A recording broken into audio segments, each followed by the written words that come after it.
Maraming nagtatanong kasi, attorney, para ba magkaroon ng kontrata, dapat ba palaging nasusulat? Dapat ba may written Yan. contract? Ayan, oh. So, ganito po ang pagsagot dyan. Ang kontrata po, hindi po siya nagiging valid dahil siya nasusulat. So, ibig sabihin, pag hindi nasusulat, hindi na yun valido or void na.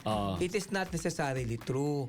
May mga kontrata po, ang tawag sa kanila ay consensual. Ibig sabihin, by mere consent, there's already meeting of minds at may kontrata na. Halimbawa, yung kontrata ng pagbebenta.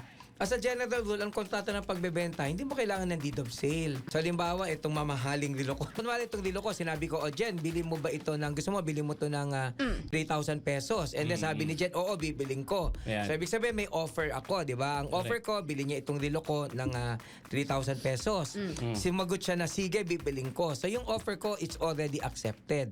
So, kapag kaya na itinanggap na, ibig sabihin, may meeting of minds na kayo. Hindi po ganon. Kasi ang kontrata ng pagsusulat po, hindi siya nangangailangan ng formalidad ng isang written contract.